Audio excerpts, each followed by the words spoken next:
时候，爸爸被接到一个非常神。 Halo semuanya, jumpa lagi bersama host Movie.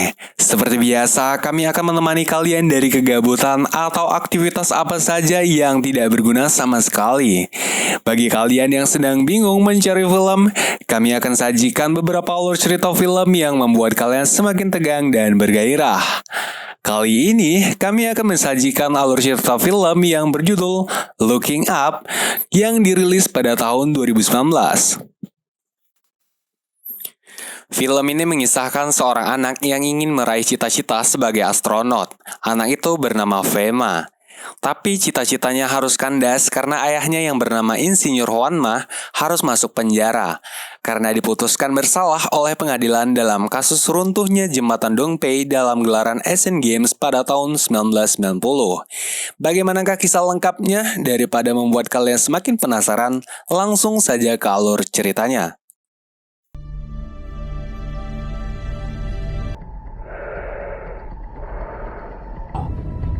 从轨道舱过去，我还有1分钟可以回舱，否则。 Diperlihatkan dua orang astronot yang sedang melakukan konferensi pers sebelum peluncuran ke ruang angkasa. Mereka adalah Koo Sing-hye dan Fema.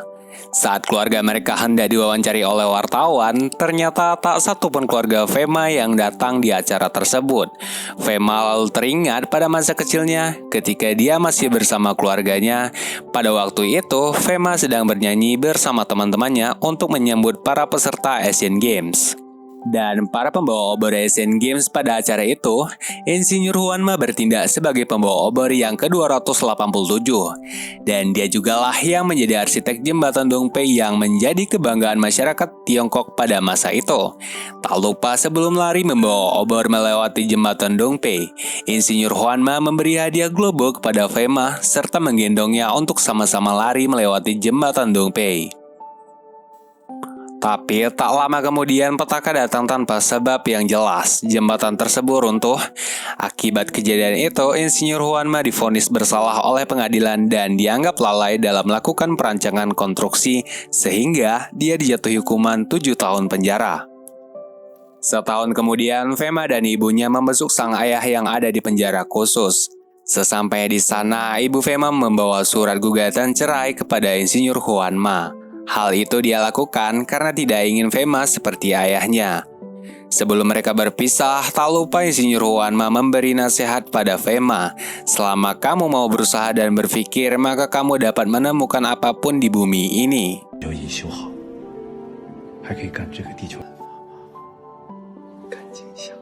Tahun-tahun berlalu, kehidupan Insinyur Hwanma cukup menyedihkan di tahanan. Dia sering mendapatkan perlakuan buruk dari napi lain, tapi jiwa semangatnya tak pernah pudar. Dia menuliskan pengalamannya di sebuah buku. Hal tersebut juga tak jauh beda dengan yang dialami Fema. Dia dibully oleh teman-temannya dan dianggap sebagai anak tak berguna. Tak hanya itu, globe pemberian sang ayah juga dirusak oleh mereka.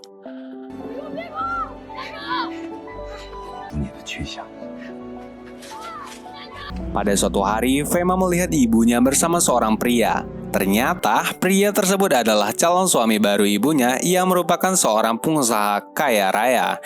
Pria tersebut mengatakan kepada Fema jika dia akan membawa Fema dan juga ibunya ke tempat yang nyaman, serta akan menyekolahkan Fema di sekolah unggulan. Pada tahun 1997, Insinyur Hwanma bebas dari penjara dan pulang ke rumahnya.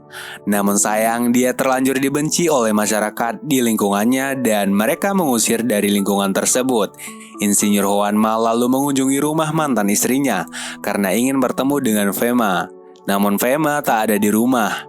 Dia sekarang tinggal di asrama serta dia sekolah di SMA Boyu, salah satu sekolah unggulan di Tiongkok. Tapi tak lama kemudian ayah tiri Fema menerima telepon dari kepala SMA Boyu yang bernama Pak Yan, yang mengabarkan jika Fema akan dikeluarkan dari sekolah karena dia tidak disiplin dan kerap melanggar peraturan sekolah. Mendengar hal tersebut, mereka bertiga bergegas menuju ke SMA Boyu untuk menemui Pak Yan. Sesampainya di sana, Pak Yan sedang memimpin apel. Pak Yan juga memarahi Fema karena dia malas belajar dan sering membolos. Pada pagi harinya, Insinyur Huanma mengajak Fema ke job fair karena selepas dari penjara, ayah Fema tidak punya pekerjaan dan juga tidak punya tempat tinggal. Telah banyak lowongan pekerjaan yang ayah Fema lamar, namun penolakan demi penolakan dia dapatkan. Hingga pada suatu saat, mereka bertemu salah satu orang yang pernah melamar menjadi karyawan ayah Fema. Pria itu menyapa ayah Fema dengan ramah dan juga memuji ayah Fema. Tapi setelah itu pria itu membalik memaki ayah Fema di hadapan orang banyak. Hal itu dilakukan karena pria itu pernah ditolak lamaran kerjanya oleh ayah Fema. Pada hari berikutnya, mereka masih mencari pekerjaan dan di suatu tempat mereka kembali bertemu dengan orang yang tempo hari memaki ayah Fema, sedang mengalami kesulitan dan memarahi bawahannya. Lalu dengan ilmu konstruksi yang ayah Fema miliki, maka Insinyur Huanma menawarkan bantuan dengan imbalan sejumlah uang dan dia berjanji akan menyelesaikan dalam waktu 2 menit. Pada awal perkataan Huanma diragukan dan dicibir, tapi kesempatan tetap diberikan pada ayah Fema. Dan benar, dalam waktu 2 menit Insinyur Huanma dapat menyelesaikan pekerjaan tersebut. 800块钱，儿子都能给我作证吗？留下。 Hal itu membuat orang yang tempo hari memakinya merasa malu dan kehilangan muka. Berkat keberhasilannya itu, ayah Fema diajak untuk bekerja sama. Selanjutnya, Insinyur Huanma menemui teman lamanya yang bernama Liu. Terlihat Liu sedang mengalami kesulitan dalam membuat rancangan sebuah gedung. Lalu Liu meminta bantuan pada Insinyur Huanma dengan imbalan beberapa uang. Selain itu, Liu juga memberi tempat tinggal untuk Insinyur Huanma dan juga Fema. 放心吧。 Pada malam harinya, Fema curhat pada ayahnya jika target 10 besar itu mustahil baginya. Tapi di sisi lain dia tak mau mengecewakan ayahnya. Lalu ayahnya mengatakan jika itu adalah suatu gertakan saja. Tapi sebenarnya ayahnya hanya ingin Fema berusaha lebih keras lagi. Fema mengatakan pada ayahnya jika ibunya mewajibkan dia agar dapat kuliah ke universitas unggulan. Dan jika dia gagal, maka ibunya akan menyuruhnya menjual kue serabi. Namun ayah Fema menentang hal tersebut. Ayah Fema beranggapan jika universitas unggulan hanyalah salah satu sarana untuk meraih kesuksesan. Tapi yang paling utama adalah bekerja keras, berpikir, dan berusaha. Kemudian sang ayah mengukur tumpukan buku pelajaran Fema yang tingginya 11 cm. Lalu ayahnya berkata jika kamu dapat mempelajari 0,5 cm per hari secara rutin, maka kamu dapat menguasai semua pembelajaran dengan mudah. Karena sejatinya kamu adalah anak yang jenius. Berkat motivasi dari ayahnya itu, Fema menjadi rajin belajar dan berhasil naik 5 peringkat.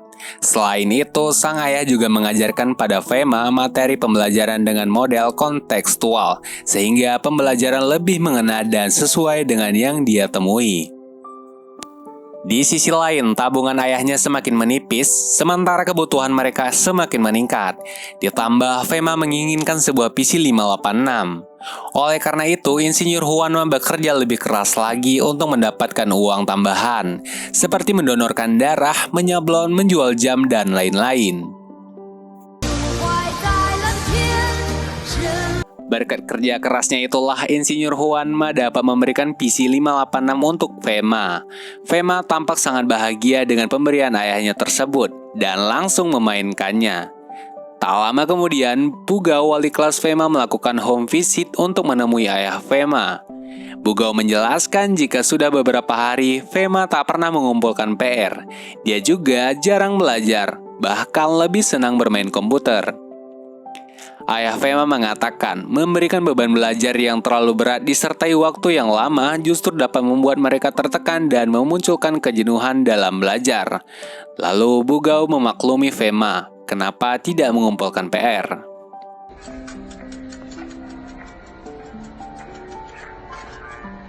Di sekolah, Pak Yan menanyakan perkembangan belajar Fema. Bugao mengatakan jika anak tersebut ada perkembangan dan berhasil naik 5 peringkat. Walaupun demikian, Pak Yan tetap meremehkan Fema. Pada keesokan harinya, Fema berangkat ke sekolah diantar oleh ayahnya. Tapi di tengah perjalanan, ayahnya berhenti dan mampir di sebuah taman dengan tujuan mengajarkan mencipta puisi. 天街小雨，润如。 Tapi di taman mereka bertemu para berandalan. Kemudian ayahnya meminta Fema lari ke sekolah, sementara ayahnya menghadapi para berandalan itu. Sesampainya di sekolah, Fema sudah terlambat dan Pak Yan telah menunggu di kelas. Alhasil, Fema dihukum dan replika pesawat milik Fema juga dihancurkan. Tak puas hanya menghukum Fema, Bugao yang selalu mendukung Fema juga turut menerima imbasnya. Bugao statusnya ditangguhkan sebagai guru tetap selama 3 tahun. Sesampainya di rumah, Fema mengatakan pada ayahnya jika Bugao dihukum oleh sekolah akibat ulahnya. Lalu sang ayah menoleh dengan muka babak belur akibat berkelahi dengan para berandalan tadi pagi. Bapak. Pada hari berikutnya, sang ayah telah bangun. Namun Fema sengaja tak memberitahunya karena Fema ingin menuliskan sebuah pesan pada sang ayah melalui tulisan yang berisi, "Ayah, aku ingin sepertimu dan tak pernah menyerah." Selanjutnya, sang ayah menemui detektif Dong di kantor polisi. Dia bermaksud untuk menanyakan kejelasan kasusnya karena dia merasa telah melakukan desain konstruksi dengan benar, tapi pelaksanaannya terjadi penyelewengan. Namun, detektif Dong tak memberikan respon positif kepada ayah Fema yang membuat ayah Fema marah. Setelah keluar dari kantor polisi, Fema memberitahu ayahnya akan ada pameran pesawat atau air show. Sang ayah masih dalam keadaan emosi, secara tak sadar memarahi Fema. Hal tersebut membuat Fema kembali kecewa pada ayahnya. Melihat hal tersebut, ayah Fema kemudian meminta maaf kepada Fema. Tak hanya itu, ayah Fema juga menemui Ibu Gao untuk meminta izin mengajak Fema untuk mengunjungi air show. Tapi Ibu Gao tidak mengizinkan karena telah mendekati waktu ujian. 他必须知道人活着为什么。 Tak lama kemudian, Pak Yan datang dan menyampaikan sebuah keputusan baru, yakni Ibu Gao tak lagi menjadi wali kelas Fema.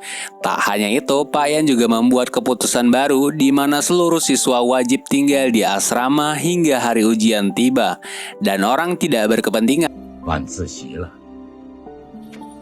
Pada malam hari, Fema terlihat di asrama bersama teman-temannya. Namun, pada pagi harinya, Fema telah tak berada di kamarnya. Ternyata dia telah kabur dengan bantuan ayahnya menuju pameran pesawat atau air show. Tapi sayangnya tiketnya telah habis. Lalu ayahnya mengajak Fema ke bukit untuk melihat pertunjukan pesawat secara jelas.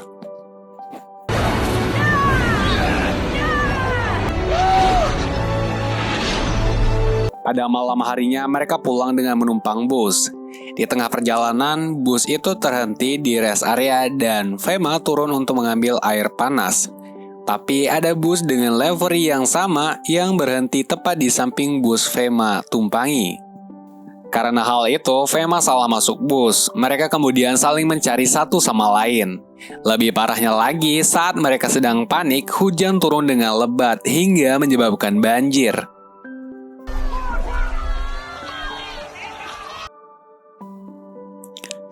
Hujan yang sangat lebat memaksa Fema untuk berteduh di sebuah bangunan. Namun debit air banjir semakin tinggi dan menenggelamkan beberapa bangunan. Ayah Fema lalu memanggil Fema dengan megafon. Ayahnya mengatakan, "Gunakan otakmu agar selamat." Fema yang mendengar teriakan sang ayah lalu mencari peralatan yang bisa digunakan sebagai pelampung dan mencari senter. Pada saat harapan sang ayah mulai memudar, tiba-tiba muncul Fema dengan pelampung buatannya dan berhasil selamat. 没有绳子，可以用背。 Beberapa hari kemudian, hari ujian pun tiba. Orang tua Fema menunggu hasil ujian Fema. Tapi nama Fema tidak ada di peringkat 10 besar, tapi berada di peringkat 64. Lalu Pak Yan menagih janji pada ayah Fema. Bugao mendengar hal tersebut, kemudian memasuki ruangan Pak Yan untuk mengecek lembar jawab milik Fema. Dan benar saja, esai Fema mendapat nilai 0. Hal itu merupakan hal yang janggal. Lalu Bugao menyerahkan lembar jawab itu pada ayah Fema. Setelah mengetahui hal tersebut, ayah Fema segera menemui Pak Yan untuk mengajukan protes. Kebetulan Pak Yan sedang bersama Dewan Guru. Kesempatan itu tak disia-siakan oleh ayah Fema. Lalu dia meminta agar esainya dibacakan di depan Dewan Guru dan permintaan itu dikabulkan oleh Dewan Guru. Fema pun kemudian membacakan isi tersebut, yang isinya tentang cita-citanya sebagai astronot, namun harus gagal karena ayahnya masuk penjara. Setelah itu, para guru memberikan penilaian masing-masing, dan akhirnya mendapat nilai sempurna dari Dewan Guru. Tak lama kemudian mereka semua keluar karena para murid melakukan perayaan. Setelah ujian, para murid merobek-robek buku mereka dan menaburkannya dari atas gedung. Hal itu membuat para guru kaget. Lalu ayah Fema mengatakan, jika ini adalah perayaan sekolah, apakah kita berpikir kenapa mereka dengan antusias merobek dan menaburkan buku mereka setelah ujian? Bukankah belajar adalah hal yang harus mereka lakukan walaupun ujian telah selesai sebagai bekal masa depan mereka? Pak Ian lalu mengatakan bahwa masa depan mereka akan jauh lebih baik darimu. Tak lama kemudian ada orang gila yang masuk ke sekolah ikut merayakan kegembiraan anak-anak. Lalu ayah Fema mengatakan orang gila itu siapa dan foto yang hilang di dinding itu milik siapa. Kemudian ayah Fema membocorkan sebuah rahasia jika sebenarnya orang gila itu adalah anak Pak Ian. Dulunya dia anak yang berprestasi dan juga salah satu pemegang obor Asian Games. Namun pada suatu ketika anak itu gagal sehingga Pak Ian kecewa dan tidak menghiraukan anak itu lagi. Ayah Fema juga mengatakan jika dia sangat menghormati Pak Ian sebagai guru dan juga ayah. Tapi hal-hal yang berkaitan dengan anak-anak kita, seperti pendidikan, merupakan tanggung jawab kita sebagai orang tua. Mendengar hal tersebut, Pak Ian langsung menangis sejadi-jadinya karena dia merasa bersalah pada anaknya. 阅历，每当我遇到困难， Beberapa tahun kemudian berlalu, akhirnya Pak Ian mengakui Fema sebagai murid terbaik di sekolah tersebut dan memintanya agar tidak pindah sekolah ke penerbangan. Pak Ian juga akan memajang foto Fema di ruangannya, tapi tekad Fema sudah bulat ingin menjadi astronot sehingga dia tetap pindah. Fema kemudian berhasil masuk ke sekolah penerbangan dan berhasil melanjutkan ke pendidikan astronot. Sementara itu, sang ayah ternyata telah menikah dengan bugau. 是不肯来看我。 Ketika cuma sedang makan mie di sebuah kedai, tak sengaja Huang Ma mendengarkan pembicaraan yang sedang membahas jembatan Dongpei. Ternyata dalang dari robohnya jembatan Dongpei adalah Liu. Dia bersekongkol dengan para pekerja agar jembatan tersebut roboh. Ayah Fema yang mengetahui hal tersebut sangat marah dan langsung menghajar Liu hingga babak belur.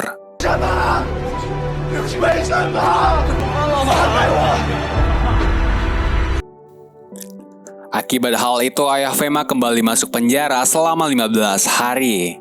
Setelah keluar dari penjara, ayah Fema menemui Fema dan mengatakan jika kasusnya telah menemui titik terang, serta Liu juga telah ditahan.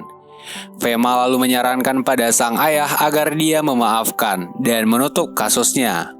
Mendengar perkataan Fema, sang ayah kecewa kepada Fema dan tak mau lagi bertemu dengannya. 你就说啊， Tak lama kemudian Fema kembali tersadar dan mereka bersiap untuk lepas landas menuju stasiun ruang angkasa.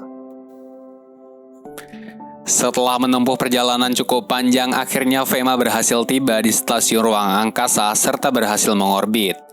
Para masyarakat yang ada di bumi pun senang dengan hal tersebut, namun tiba-tiba antena alat komunikasi berhari-hari mereka terkatung-katung di ruang angkasa tanpa kejelasan. Fema mencoba memperbaiki antena tersebut tapi dilarang oleh komandannya. Hingga akhirnya dia menemukan pesan yang dia tulis untuk sang ayah beberapa tahun silam, yang berisi, "Ayah, aku akan sepertimu, tak akan menyerah."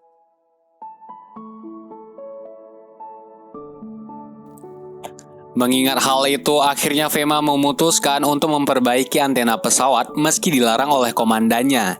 Dengan susah payah serta bertaruh nyawa, Fema akhirnya bisa memperbaiki antena tersebut, hingga dapat berkomunikasi kembali dengan pusat yang ada di bumi. Dan Fema bersama kru yang lain akhirnya dapat mendarat di bumi dengan selamat.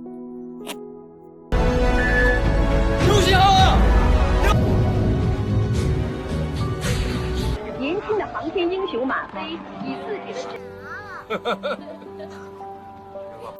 Atas jasa yang dia lakukan, Fema mendapatkan berbagai penghargaan. Selain itu, kasus ayah Fema ditutup dengan nama baiknya, direhabilitasi.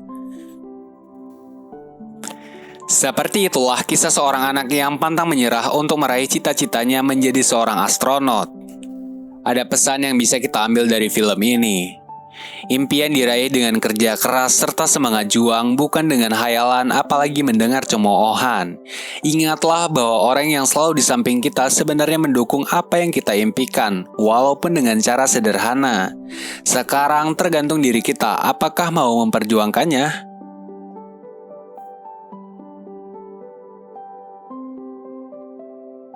Terima kasih semuanya. Channel kami masih baru, tentu banyak kekurangan dalam segala aspek. Komentar dan kritik kalian akan menjadi panduan buat saya untuk membangun channel ini agar menjadi lebih baik. Terima kasih sudah menonton, sampai jumpa lagi di video